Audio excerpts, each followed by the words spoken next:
politique lelo ya mboka na biso nde préoccupera biso penza moi makasi biso na Basile TV to betera penaka masolo ya mboka lelo yo na songi to pela oto oki biso linga soto yoki to ya penda la sauce balobi moi na mboka Nehemi Wilania bande ko Basile TV mbote na bino personne bozwami partout dans le monde Nehemi Wilania coordonnateur ya FCC ake kotela moi na mboka Vital Kamerhe na prison to ebité masolo ni basola ki mais eloko yoko kamisa biso lia oyeba Kamerhe na prison condamné à 20 ans to komona bato ba ko saka file ndie ba okenda ko tala rae maman Denise maman Olive Lembe pardon akene ko tala maman Mida Mabe shola akene ko tala eto tuni na prison makala pouvoir ya kuna to pendengene bo biso to lingaka penda mingi kaka la source ya monde to kiti penza merci de Nene Maweja to kiti penda na interfédéral ya UNC na Pongabi wa pa to ko zapenda moko ya balobeli ya UNC na kombo ya maître Basile Po ezali porte-parole ya jeunesse ya UNC ya nainde to ko so penda masolo ngo kaka potara masolo aveka akande lo bon penza mingi maître Basile mbote na mbote madame Chako bonne santé après déconfinement ya mboka santé na biso to lobaka yango biso ba camériste santé sana makala alors moi auto na biso santé santé so zana posa we ba santé na biso ye ba ke no santé sana makala santé sana makala ya on to retourne makala kuna pouvoir réalité ndeni poto ko mona ba ba sala ba file indien FCC na UNC rapprochement ya nini te FCC na UNC te FCC cache tout ça na coalition FCC cache tout ça dans la coalition. On ne dépasse beaucoup batama. Pour eux, qui kuna ezali bato FCC. Biso dozo batama te. Union pour la nation congolaise parti ezali parti moko monene na mboka na biso. Mokolo na yango comme na Vital Kamerhe azali président national. Azali incarcéré na makala injustement. Tolobaka question ezali question moko politique, procès politique. Dossier politique. Yango mona biso tolata boyo tolobi le dossier est vite. C'est le plan judiciaire, le dossier. On est blamba prisonnier. Ezali elamba prisonnier comme lango pièce contre pièce marque Vital Kamerhe. Tolobaka que elamba tango sokota na marché, mutu nyo sapesa kango kombo ya elamba. Tango elamba ba camériste ba codicien ngo na marché, ba pesa ngo kombo pièce contre pièce. Soki bino bozana kombo mususu wana etali bino mais oyo ya biso yango wana.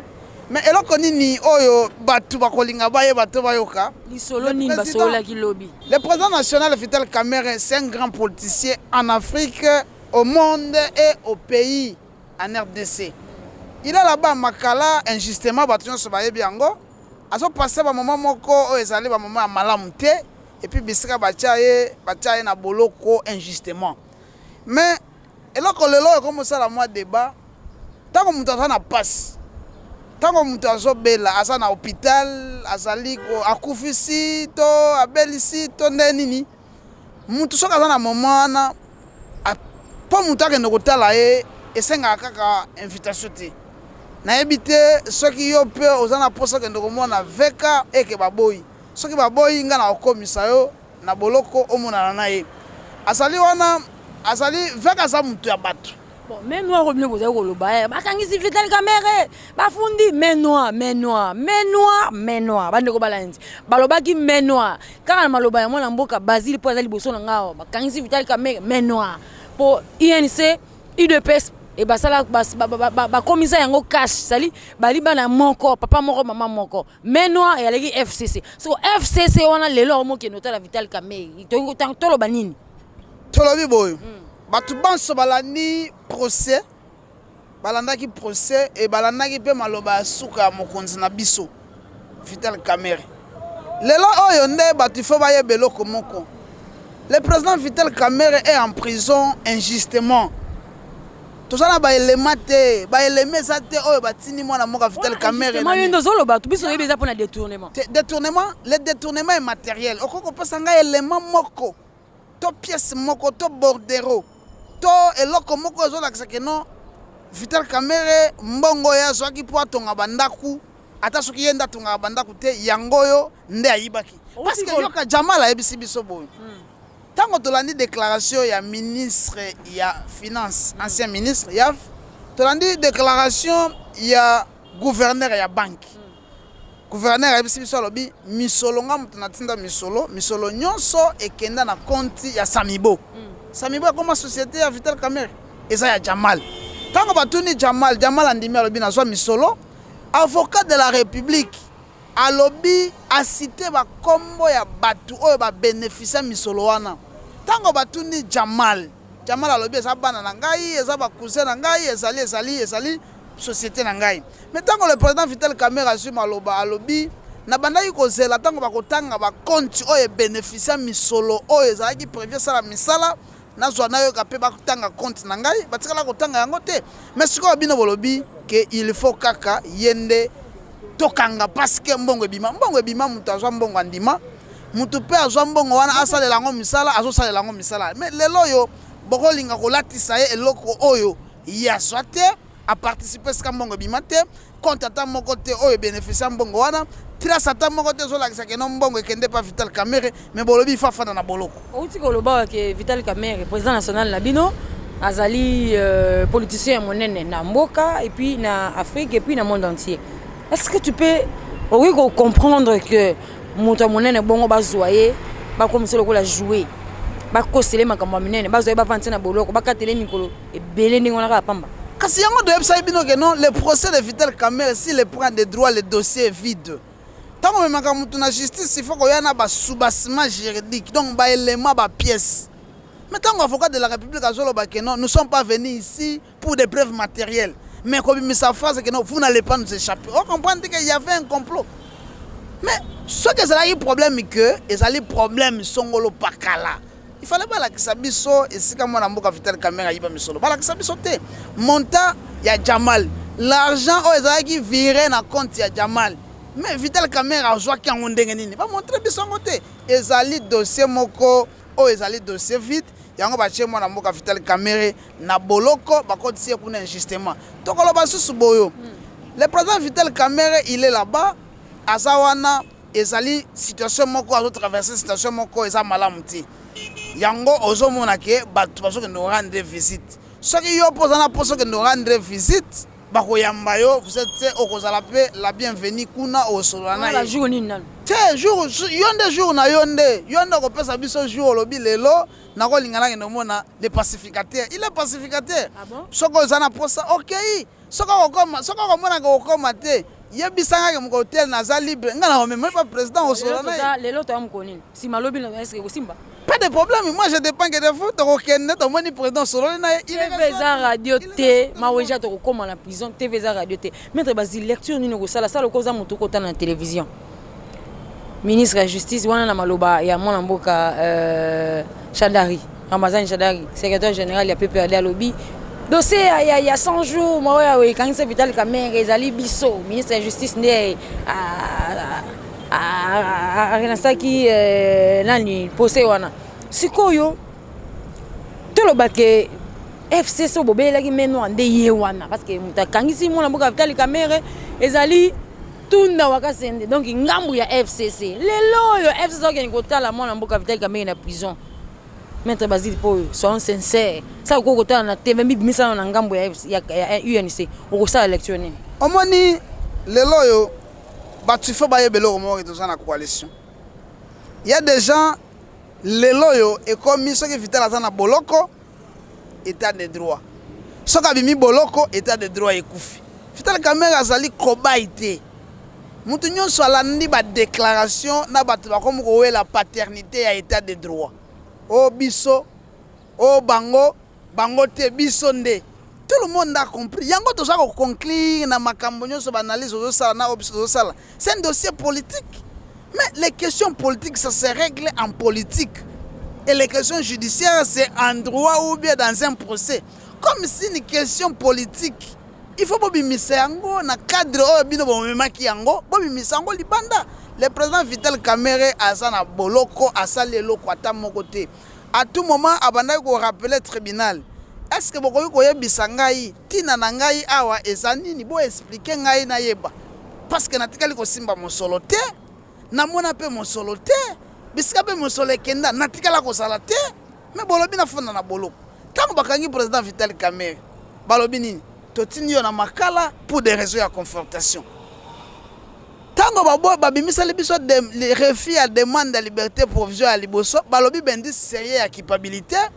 balobi topesa marché fictif na société Tradiplis tobimisa monté 400 et quelques millions de dollars.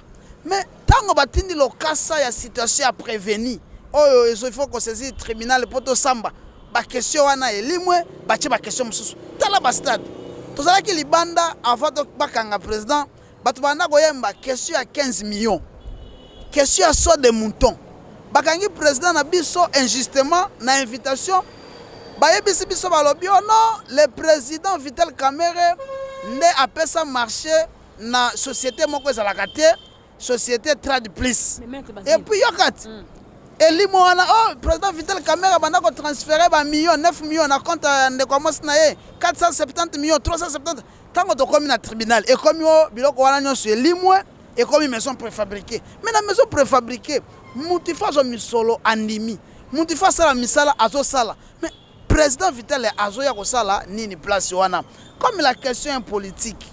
Cette question ici, c'est une question politique. Et nous devons tirer des conséquences politiques. Moi, je Vital Kamerhe, il faut abimanda libanda.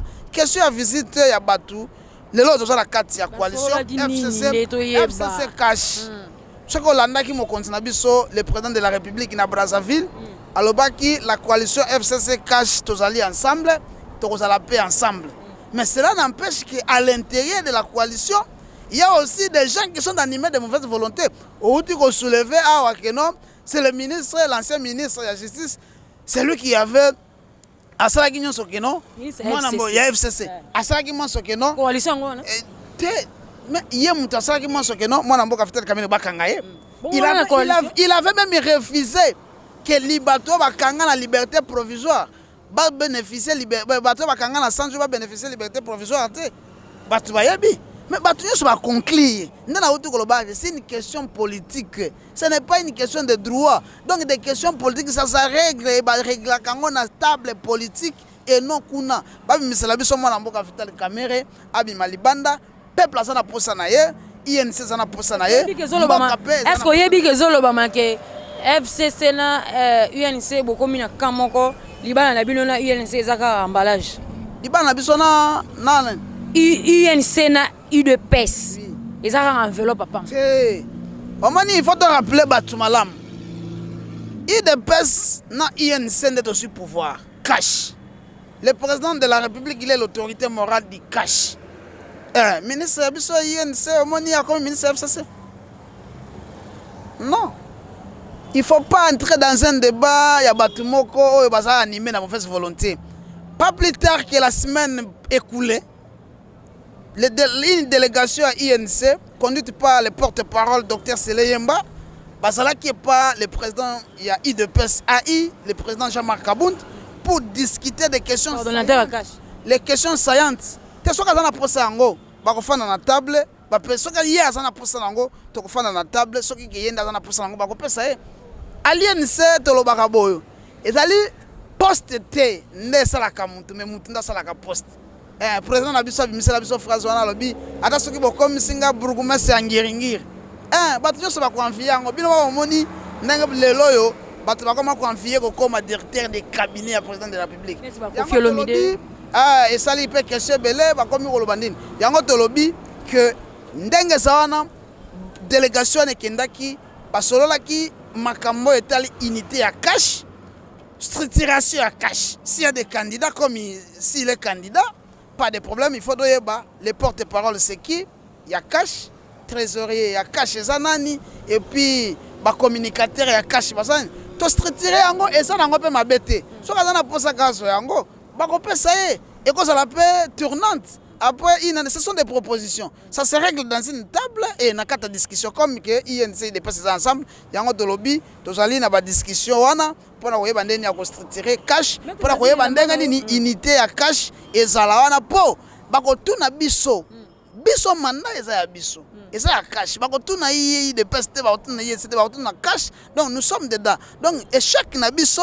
Ils allaient échec na bango, échec na bango, ils allaient échec na biso. Tous allés censés, il y a ko tchaba structure en place, ko tchaba stratégie en place. Ndai ndo kotala, to uti wapi, to komi wapi, to zo kende wapi. To ko kota na ba distraction te ya so kende nte. L'INC c'est un grand parti politique. L'INC nous sommes au cash. les caches c'est l'INCI de presse et nous en sommes là. Notre autorité morale c'est le président de la République Félix Antoine Tshisekedi Tshilombo. Et la mano là sur le bi boko bengango pièce contre pièce. Tout le monde a dit le cœur jeunesse bo télé bino tout. Bolati bilamba pièce contre pièce. Boko lo bake boko luka liberté mon mboka Vital Kamerhe. Pour moi te boko kena distraction pour Vital Kamerhe nga za bongo 20 ans olia vungule. Boko luka bosala ba marche boko kene kuna pe ba kale bino ba zongisi bino. Oso monter ke boko sa distraction. Te omoni biso dozali ba procédurier to banda ko c'est l'état de nini état d'urgence. Ah donc vous avez ba FCCP. Te to banda ko c'est l'état d'urgence ici. Ba on peut pas ça causer. Te awa nazali awa te pona ko lobela FCC. Te boko minde bino mbale na FCC nde boko mindenge moko. Te to ko mindenge moko te.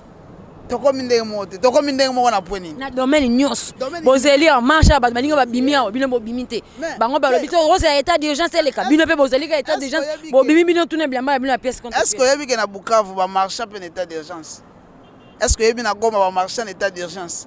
Na Chopo na Uvira on ba yeni c'était INC na pona ba marche pona lo mani pona veka ba marche pona ba loi mina olobi ba marche pona loi mina te la loi Minaku, elle est où maintenant?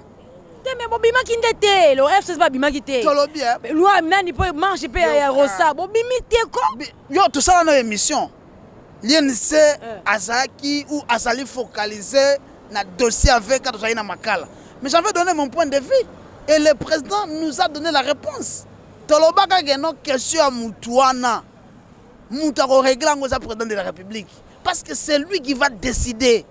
Et comme biso to saki ba proposition, d'ailleurs biso to s'appuyer qui na déclaration, to s'appuyer qui na déclaration ngai ba analyse na ngai na s'appuyer qui na déclaration ya ba député ya cash INCI de presse ba sala ki communiquer moko ba lobi ba kosenga na mokonzi mboka a entériner malonda te moi yango na lobi ngebiso to pesa ki ngai personnellement j'ai fait une émission d'ailleurs avec vous na pesa ka position na lobi na tiki mokonzi mboka a décidé par rapport à la question parce que c'est lui le garant de bon fonctionnement des institutions. On avait répondu to bana ko ba otuni makambo marche ya wande il faut te préciser que non Union pour la nation congolaise n'a organisé marche na ville à Kinshasa.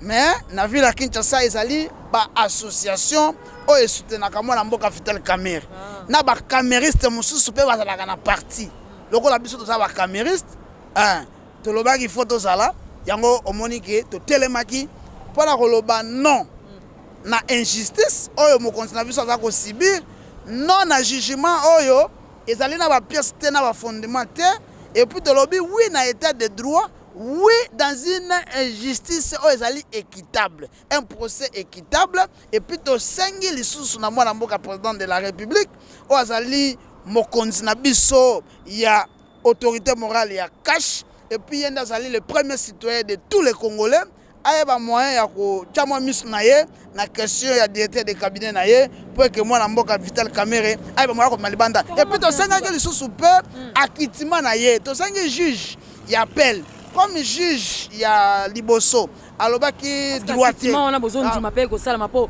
Juge à Liboso, on a tanga. Juge à tanga lobby, oh, les gens qui sont ici, qui sont ici, qui sont ici. Kasi yango de lobby boyo. Juge, il y a Liboso, alors qui n'a droitier. Yango to monde to sepela qui tient la décision wana. Yango to kende qui n'appelle. To sengi na juge y appelle.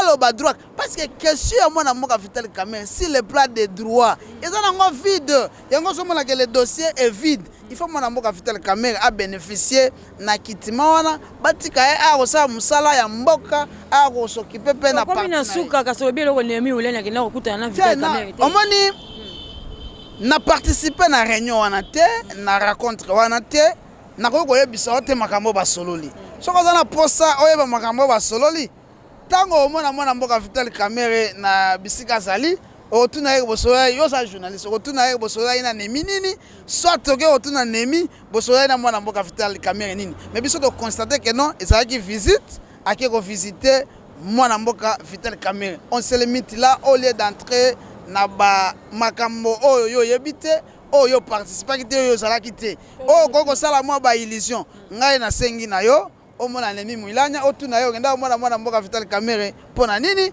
soit otango omona na mwana mboka Vital Kamerhe otuna ye oyambaki Nemi pona nini. C'est simple. Et puis tango yo boko kutala na ye batu na opeke okutala kina mwana mboka Vital Kamerhe pona nini.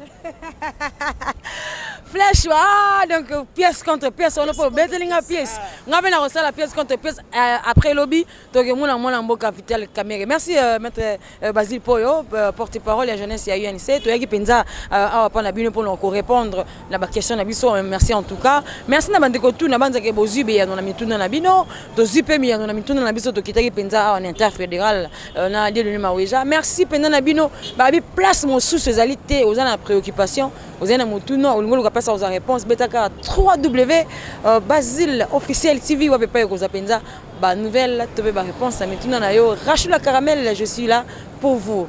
Restez connectés, branchés et abonnez-vous massivement, partagez nos vidéos, aimez et commentez.